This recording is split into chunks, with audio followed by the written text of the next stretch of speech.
What headlines grabbed our attention this week? Well, we've got them for you on Here's This. After 18 years flying as an airline for the price-conscious, Allegiant Airlines now wants to add real estate development to its list of corporate activities. The company is embarking on a plan to build a 22-acre resort compound with a hotel, condos, bars, and restaurants on the Florida Gulf Coast of Port Charlotte.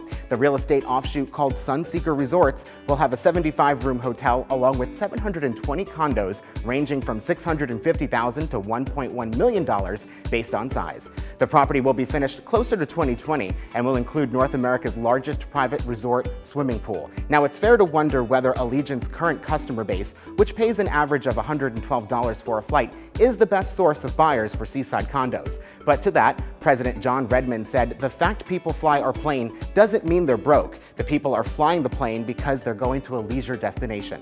Let's just hope that the hotel rooms and condos don't have as many maintenance issues as our planes do. One of the most remembered aspects of the good old days of air travel was the ability to meet a friend or family member right at the gate as they walked off the plane.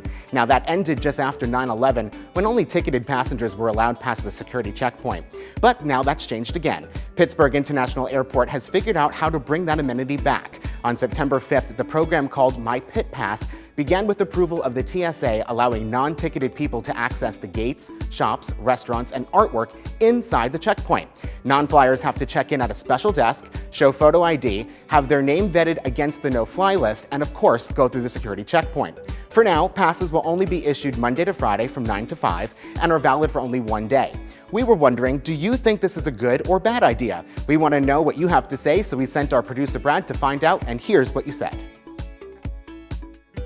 Do you think it's a good idea to let people through security in to go shopping, or do you think that's maybe a security risk? I can see what the commercial value is for doing so, but I think that when it's so difficult to establish the security that needs to be established at the moment, why you would set a higher hurdle for yourself when it's not necessary to do so.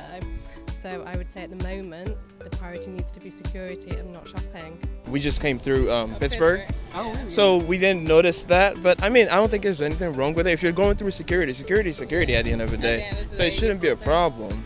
As long as they're checked. Yeah, I mean, They're vetted, or they take that earlier to get that pre-screening. Yeah. What's wrong with that? I think it's a potential risk. There's a potential risk in anything. Stay connected to the Jet Set from wherever you are in the world. Download the Jet Set app today and fly with us via social media. You may even land on the show.